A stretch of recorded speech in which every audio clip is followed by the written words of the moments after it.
할렐루야. 말씀으로 회복하는 성도님들이 되시기를 축복합니다. 사람은 누구나 자기가 세운 삶의 기준들이 있습니다. 이 기준은 어렸을 때부터 형성된 것이라고 볼 수가 있는데요. 그리고 어떤 환경에서 자라왔는지, 어떤 직업을 가졌는지, 누구와 함께 했는지에 따라서 그 삶의 기준이 정해지는 것 같습니다. 이 삶의 기준은 세계관이라고 할 수가 있습니다.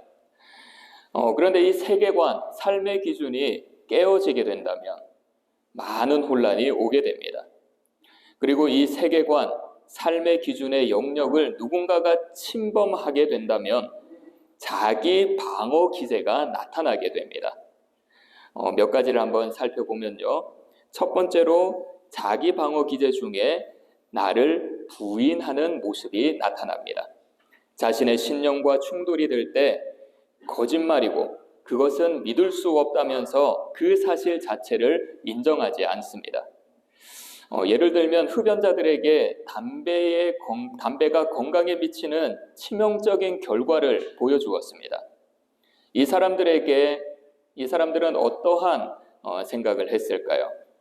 이 사람들의 반응은 본인들은 괜찮다라고 하는 것입니다. 그리고 나중에 그 건강의 문제는 차후의 일이라서 지금은 그 경고를 무시하는 모습을 보인다고 합니다. 자, 그리고 자기 방어 기제 두 번째는 합리화하는 것입니다. 어쩔 수 없었고 이런 상황에서는 옳았다고 주장하는 것이죠. 이 합리화에 대해서 심리학자가 이런 실험을 했다고 합니다. 두 그룹을 나누어서 일을 시켰는데요. 한 그룹에게는 하루의 일당을 1,000원을 주었고요. 또 다른 한 그룹에게는 하루 일당을 2만 원을 주었다고 합니다. 굉장히 차이가 많이 나죠. 자, 그런데 이 1,000원을 준 그룹에게는 당신들이 하는 일들은 굉장히 의미 있는 일이다. 당신들이 하는 일은 생명을 살리는 일이고 중요한 일이다라고 하는 것을 계속 주입시켰다고 합니다. 자, 나중에 일을 다 마치고 난 뒤에 이 사람들이 일당을 받았을 때 어땠을까요? 여러분들이 똑같은 일을 했는데 내가 받는 일당은 1,000원이고 다른 사람들이 받는 일당은 2만 원이라고 보았을 때 어떤 생각이 들겠습니까? 불공평하다는 생각이 들겠죠. 하지만 1,000원을 받은 사람들, 이 실험에 참가했던 사람들은 자기가 1,000원을 받았지만 스스로 의미 있는 일을 했으니 괜찮다라고 합리화시켰다라고 하는 것입니다. 자기의 내적 갈등을 해결하기 위해서 자기의 생각과 태도를 바꾸는 방어 기제가 나타났다라고 하는 것이죠. 이외에도 자기 방어 기제는 많이 있습니다. 회피하는 것도 자기 방어 기제고요. 퇴행하는 것도 자기 방어 기제고 분노와 공격도 자기 방어 기제라고 합니다.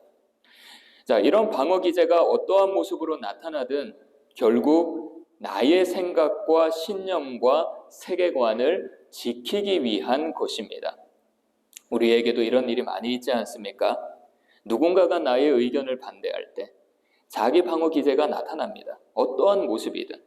누군가가 내가 하는 일들을 비난할 때 방어 기제가 어떠한 형태든 나타나게 되어 있습니다. 오늘 본문에서도 자기 방어 기제가 드러난 모습을 볼 수가 있는데요.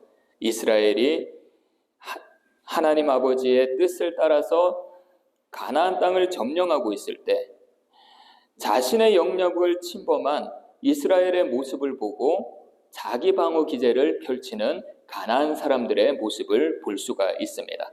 우리 함께 본문 1절 2절 읽겠습니다. 시작. 이 일 후에 요단 서쪽 산지와 평지와 레바논 앞 대해 연안에 있는 헷 사람과 아모리 사람과 가나안 사람과 브리스 사람과 히위 사람과 여부스 사람의 모든 왕들이 이 일을 듣고 모여서 일심으로 여호수아와 이스라엘에 맞서서 싸우려 하더라. 자, 1절을 보시면 가나안 족속들을 소개하고 있습니다. 이 족속들은 가나안을 대표하는 족속입니다. 그래서 2절을 보게 되면 이 사람들이 모여서, 이 족속들이 모여서 무엇을 한다고 하죠? 일심으로, 모여서 일심으로 마음을 하나로 뭉쳤다라고 합니다. 마음을 하나로 뭉쳐서 여호수아와 이스라엘을 맞서서 싸우겠다라고 하는 것이죠. 이들이 이렇게 한 마음이 될 수밖에 없었던 것은 여호수아와 이스라엘이 아까 말씀드렸던 것처럼 자기들의 영역을 침범하려고 했기 때문입니다.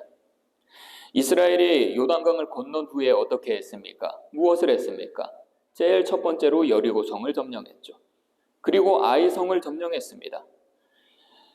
이제 이들이 생각했을 때는 이 두 성을 점령하고 난 뒤에는 곧 우리들의 성, 우리들의 땅으로 이스라엘 백성들이 올 것이라고 생각을 했던 것이죠. 그러니 그들이 긴장하면서 모여서 한 마음으로 이스라엘을 대적할 수밖에 없었던 것입니다. 이들의 이러한 방어 기제는 잘못되었다고 할 수 없습니다. 왜냐하면 모든 인간들에게 나타나는 현상들이기 때문이죠. 아까 제가 방어 기제에 대해서 몇 가지 말씀을 드렸는데요. 제일 많이 나타나는 방어 기제는 세 가지라고 저는 생각을 합니다. 첫 번째, 합리화입니다. 아까 말씀드렸듯이 합리화. 팔이 어디로 굽는다고 하죠? 안으로 굽는다고 하죠. 그래서 웬만한 사람은 자기 스스로의 행위와 생각을 정당화시키려고 합니다. 그래서 자신의 잘못이나 실수임에도 상황을 탓하죠. 상대방을 탓합니다. 그 사람이 그렇게 했기 때문에 이런 일이 생기고, 그때 그 일만 일어나지 않았다면 내가 지금 이렇게 하지 않았을 것이다 라고 생각을 하죠. 두 번째, 분노와 공격입니다. 이성의 끈을 놓아버립니다. 어떤 말도 귀에 들어오지 않습니다. 논리는 상실되었습니다. 자기 방어와 동시에 상대를 공격하게 됩니다. 세 번째, 오늘 말씀에 나오는 가나안 족속들처럼 같은 생각을 가진 자들의 연합이 이루어집니다. 연합이 이루어진다는 거죠. 같은 가치관을 가진 사람들이 모여서 한 마음으로 똘똘 뭉칩니다. 그런데 신기한 게요.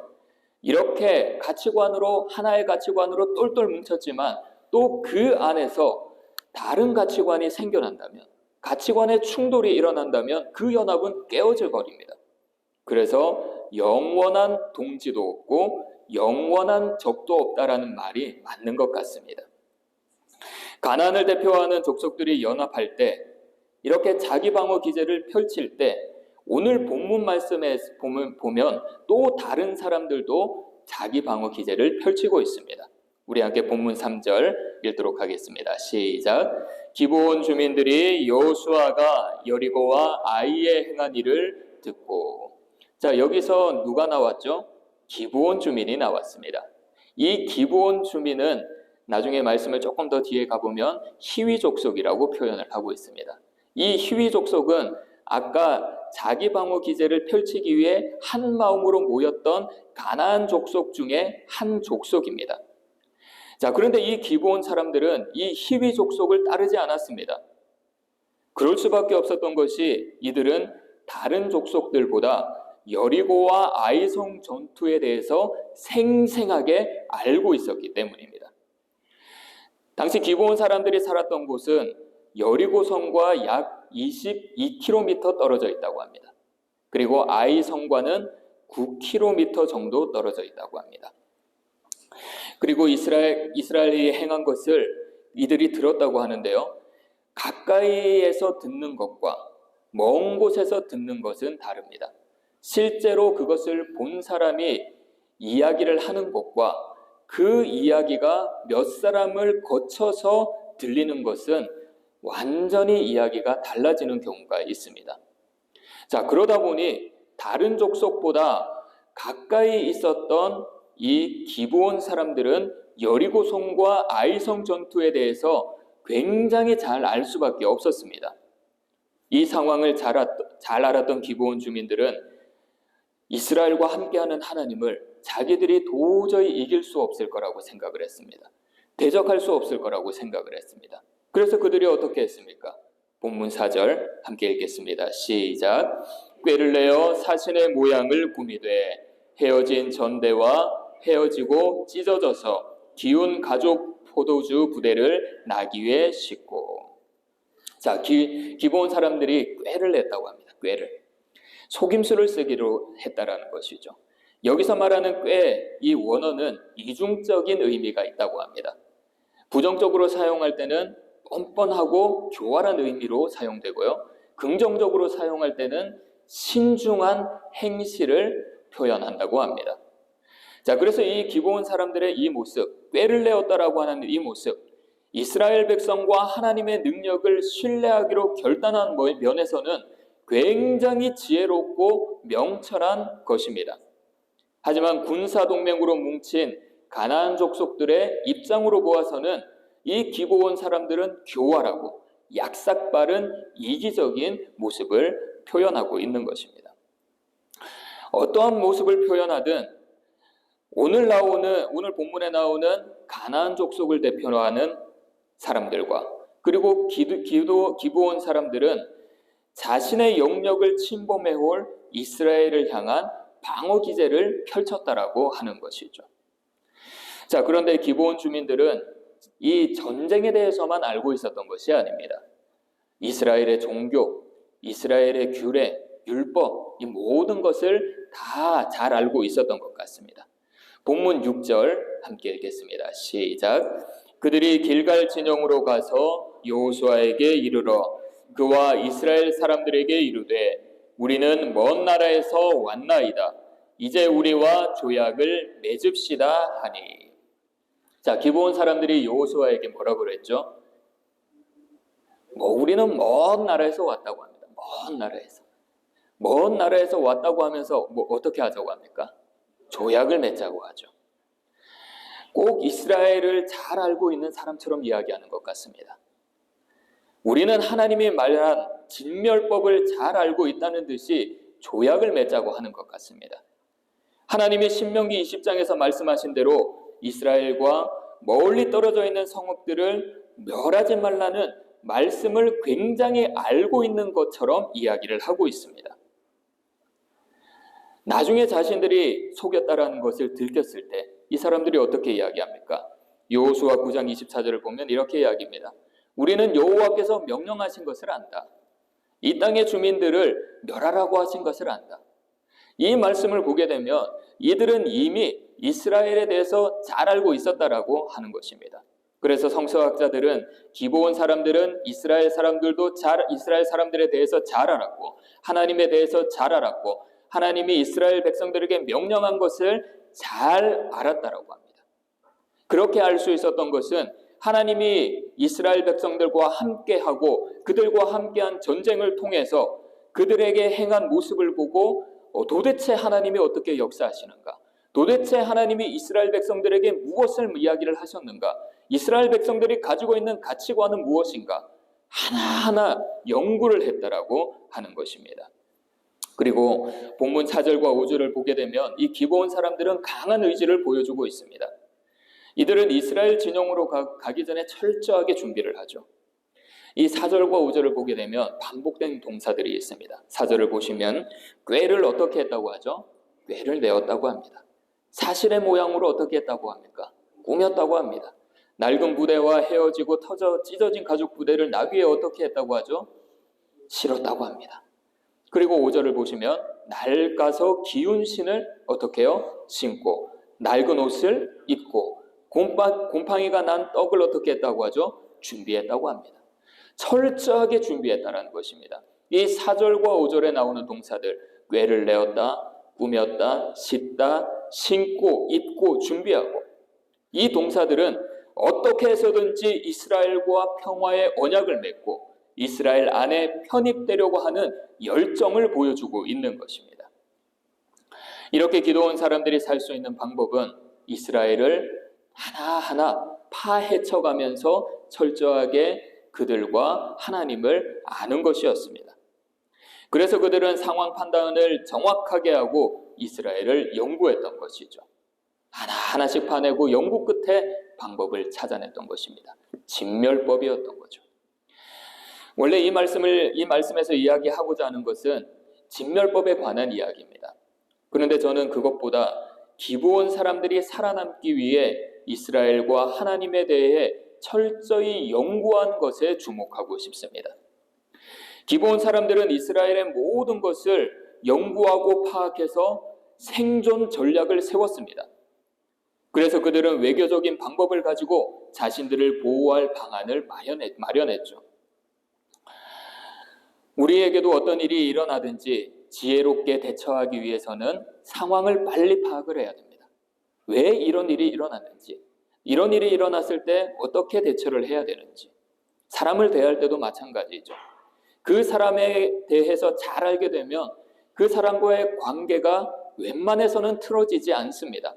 서로 그 사람과의 상황을 그리고 감정을 생각을 맞춰가기 때문입니다. 이것을 신앙과 연결을 시켜봅시다. 기브온 사람들이 이스라엘을 잘 알았듯이 우리가 하나님을 철저하게 알고 그분의 뜻과 성품을 이해한다면 하나님과의 관계에서 바른 선택과 바른 신앙을 가질 수가 있습니다. 우리가 잘 아는 호세아 선지자. 호세아 선지자가 무엇을 외쳤습니까? 여호와를 힘써 알자. 여호와를 힘써 알자. 바로 이런 의미로 이야기를 했던 것입니다. 하나님을 단순한 종교적인 지식으로 아는 것이 아니라 하나님과의 친밀한 관계를 통해서 신앙을 올바로 지켜나가고자 했던 것이죠. 호세아 선지자가 계속해서 뭐라고 이야기를 했습니까? 호세아 6장 1절을 보시면요. 오라 우리가 여호와께로 돌아가자. 여호와께로 돌아가자고 했습니다. 왜 여호와께로 돌아가자고 합니까? 그들이 하나님에 대해서 잘 모르기 때문이죠. 하나님에 대해서 잘 모르기 때문에 이방 우상을 섬기고 있었던 것입니다. 그래서 뭐라고 계속 이야기합니까? 여호와께서 우리를 찢으셨으나 어떻게 하신다고요? 도로 낫게 하시고 우리를 치셨으나 어떻게 하신답니까? 싸매어 주실 것이라고 했습니다. 그러니 이런 하나님께 제발 돌아가자는 것입니다. 하나님께서 우리를 찢으셨지만 그 찢으신 것으로 끝나는 것이 아니라 하나님께서 다시 싸매주시고 상처 내신 것으로 끝나는 것이 아니라 다시 그 모든 상처를 아물게 해주신다라는 것이죠. 그러니 제발 여호와께 돌아가자. 제발 여호와께 돌아가자. 더 이상 우상을 섬기지 말고 여호와의 신앙을 버리지 말고 전심을 다하여 하나님을 알고 하나님을 따라 나아가자라고 하는 것입니다. 그래서 여호와를 힘써 알자. 제발 여호와가 어떤 분인지를 알자. 이것은 이스라엘 백성들이 너희들에게 역사하신 하나님을 철저하게 알아라 라고 이야기를 한 것이죠. 사랑하는 여러분, 우리도 하나님을 깊이 알아야 합니다. 그래서 선포되는 말씀을 통해서 우리는 하나님을 알고 눈으로 보는 말씀을 통해서 하나님의 속성을 가장 잘 알 수가 있습니다. 그런데 하나님의 말씀을 우리가 듣고 읽는다고 해서 전부 다 아는 것은 아닙니다.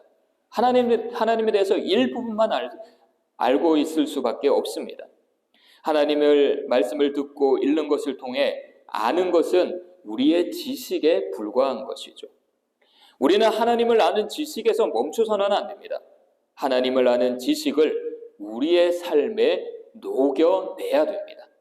무슨 말입니까? 하나님이 어떠한 분인지 말씀을 통해서 체험을 해야 되고요. 하나님이 어떻게 역사하셨는지 말씀을 통해서 경험을 해야 된다는 것입니다. 그래서 하나님을 아는 지식을 우리 삶에 녹여내리기 위해서는 과정이 필요합니다. 몇 차례 말씀을 드렸는데요. 첫 번째, 하나님의 말씀을 듣고 읽어야 됩니다. 가장 기본적인 겁니다. 말씀을 우리가 듣고 읽어야지 하나님이 어떠한 분인지 알 수 있습니다. 이것은 하나님의 말씀이 우리에게 들어오는 과정이죠. 이 과정으로 하나님에 대한 지식을 알게 됩니다. 근데 우리는 이 단계에서 머물러서는 안 됩니다. 그 다음 단계로 넘어가야 합니다. 우리에게 임한 하나님의 말씀을 어떻게 해야 될까요? 우리가 하나님의 말씀을 듣고 읽었던 이 말씀을 깊이 묵상해야 됩니다. 하나님께서 나에게 어떻게 역사하셨는가? 이 말씀을 통해 역사하신 하나님이 언제 내 삶에 임하였는가? 말씀을 통해 하나님이 원하시는 것이 도대체 무엇인가? 이렇게 깊이 묵상하다 보면 하나님이 성경 속에 갇혀 있는 분이 아니라 지금도 살아서 내 삶에 역사하는 분임을 체험하고 믿게 되는 것입니다. 그리고 여기서도 끝내서는 안 됩니다. 또 그 다음 단계로 넘어가야 합니다. 마지막으로 내가 체험했던 하나님, 말씀을 내 삶에 녹여냈던 그 은혜를 다른 동역자들과 함께 나누어야 되는 것입니다. 하나님을 만나고 체험했던 은혜를 나누는 과정이 있을 때 그 말씀의 은혜가 우리에게 더 풍성하게 임하게 된다라는 것이죠. 하나님의 말씀을 통해 여호와를 힘써 아시는 분들이 되시기를 바랍니다. 지속적인 노력을 하십시오. 뜨거운 열정을 가지십시오. 하나님이 어떠한 분이신지 그 열정과 지속적인 노력으로 깨달아 나아가시기를 바랍니다. 하나님을 만나고 하나님의 역사하심을 체험하고 말씀을 나의 삶에 녹여내시기를 바랍니다. 그래서 진정한 회복의 역사가 우리 모두에게 임하기를 축복합니다. 자, 이렇게 우리가 여호와를 알 때, 하나님을 만나고 체험할 때 오늘 본문에 나오는 이스라엘 백성들이 했던 실수를 하지 않게 됩니다. 본문 14절 함께 읽겠습니다. 시작. 우리가 그들의 양식을 취하고는 어떻게 할지를 여호와께 묻지 아니하고. 자, 여기서 말하는 무리는 이스라엘 백성들을 이야기하고 있습니다. 오늘 이 본문 말씀을 잘 보면 기브온 사람들은 여호수아만 만나지 않았습니다. 이스라엘 백성들과 함께 만나고 이스라엘 백성들과 여호수아와 함께 대화를 나누었습니다. 본문 6절을 보시면 여호수아에게 이르러, 기브온 사람이 여호수아에게 왔다고 하죠. 그와 여호수아를 이야기합니다. 그와 이스라엘 사람들에게 이르되, 기브온 사람들은 여호수아에게만 이야기하지 않고 모든 이스라엘 사람들에게 함께 이야기를 했다라는 것입니다. 그런데 이렇게 기브온 사람들의 이야기를 듣는 중에 이스라엘 백성들이 조금 이상한 것을 느꼈습니다. 본문 7절을 보시면 너희가 우리 가운데 거주하는 듯하니, 아무리 봐도 이상하게 생각이 되었던 것입니다. 아무리 봐도 우리 근처에 사는 사람들 같아 보였던 것입니다. 이런 의심을 가지고 있었지만 이랬던 자들이 14절에서 어떻게 합니까? 양식을 취하고는 어떻게 할지 여호와께 묻지도 않았다고 합니다. 이 말은 하나님께 묻지도 않고 기브온 사람들의 양식을 넘겨받았다라는 것을 말합니다. 당시 사람들은 언약을 체결할 때, 조약을 체결할 때 화평을 도모한다는 의미로 상대방의 음식을 함께 나누어서 받으면서 먹었다고 합니다. 자, 그렇다면 이스라엘 백성들이 기브온 사람들의 양식을 취했다, 양식을 받았다라는 것은 무엇을 이야기합니까? 이미 그들은 의심이 있었지만 그의 마음속에는 기브온 사람들과 언약을 체결하려고 했던 마음이 있었다라는 것입니다. 이런 마음이 있었지만 하나님께 묻지도 않았습니다. 여호수아도 이것으로부터 자유로울 수는 없었습니다. 왜냐하면 그 역시 하나님께 묻지 않았기 때문이죠. 15절을 보시면 곧 그들과 화친하고 그들을 살려준다는 조약을 맺었습니다. 지도자 여호수아와 이스라엘의 잘못, 하나님께 기도하지 않고 하나님께 묻지 않았던 것입니다. 사랑하는 여러분, 그리스도인이 하나님께 기도하는 이유가 여러 가지가 있습니다. 하지만 오늘 말씀에 근거하여 볼 때 하나님을 잘 알고 하나님을 체험했기 때문에 우리는 전능하신 하나님께 기도해야 합니다. 시편 103편 8절 말씀을 보시면 여호와는 긍휼이 많으시고 은혜로우시며 노하기를 더디하시고 인자하심이 풍부하시도다. 하나님이 어떤 분이라고요? 긍휼하시고 은혜로우시고 노하기를 더디하시고 인자가 풍부하신 하나님입니다. 자, 이런 하나님을 만나고 이런 하나님을 알게 되었다면 어떻게 기도하지 않을 수가 있겠습니까? 시편 46편 1절 함께 읽겠습니다. 시작. 하나님은 우리의 피난처시요 환난 중에 만날 큰 도우심이라. 자, 하나님이 어떤 분이라고 했죠? 우리의 피난처시고 우리의 힘이시고 우리의 큰 도움이시다. 자, 하나님은 이렇게 힘이시고 피난처 되시고 큰 도움이라고 하는 것을 우리는 알고 우리가 체험을 했는데 어떻게 하나님께 기도하지 않을 수 있습니까?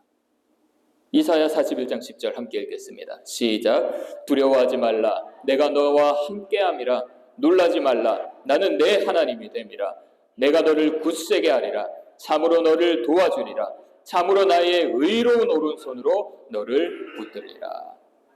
함께 하시는 하나님, 도와주시는 하나님, 의로운 이 오른손으로, 하나님의 큰 손으로 붙드시는 하나님, 이런 하나님을 만난 우리가, 말씀을 통해서 이런 하나님의 은혜를 체험한 우리가 어떻게 기도를 안 할 수가 있습니까? 사랑하는 여러분, 우리 모두는 이런 하나님을 만나고 놀랍게 역사하신 하나님의 은혜를 체험했음을 믿으시기를 바랍니다. 우리가 인지하지 못했을 뿐입니다. 임마누엘의 하나님은 지금도 살아서 우리와 함께 하십니다. 여호와 라파, 어떤 하나님입니까? 치료의 하나님, 우리의 영혼과 육체를 치료하셨습니다. 여호와 샬롬, 어떠한 하나님입니까? 평화의 하나님, 우리에게 평화, 우리에게 평강을 허락하여 주셨습니다. 여호와 로이, 어떤 하나님입니까? 목자 되시는 하나님, 목자가 되심으로써 우리의 삶을 인도하고 우리를 보호하여 주시고 우리의 삶을 이끌어가 주셨습니다. 그래서 우리는 이런 하나님을 체험하고 이런 하나님의 은혜를 경험하고 이런 하나님을 바라보며 간절히 기도하며 나아가야 된다라는 것이죠. 어떤 일이 있어도, 무슨 일이 있어도, 아주 작은 결정을 해야 될 때도 짧은 한마디 기도하시기 바랍니다. 하나님 어떻게 해야 됩니까? 하나님 어떻게 해야 됩니까? 입 밖으로 소리를 내지 못하면 생각으로도 기도하시기 바랍니다. 주님 도대체 어떻게 결정해야 됩니까? 무엇을 해야 됩니까? 교회를 위해, 가족의 신앙 회복과 복음 영접을 위해 간절히 기도하시기를 바랍니다. 베푸신 은혜를 기억하시고 베푸신 은혜를 기대하시고 베푸실 은혜를 소망하며 간절히 기도하시기를 바랍니다. 이렇게 기도할 때 하나님께서 우리 교회와 우리 가정과 가족, 우리의 신앙과 인생을 바르게 인도하심을 믿습니다. 이번 한 주간 말씀을 통해 하나님을 새롭게 만나시고 말씀을 우리 삶에 녹여내시고 모든 일에 살아서 역사하시는 하나님께 기도하여 응답받고 우리의 신앙이 온전히 세워지는 복된 그리스도인들이 되시기를 축복합니다.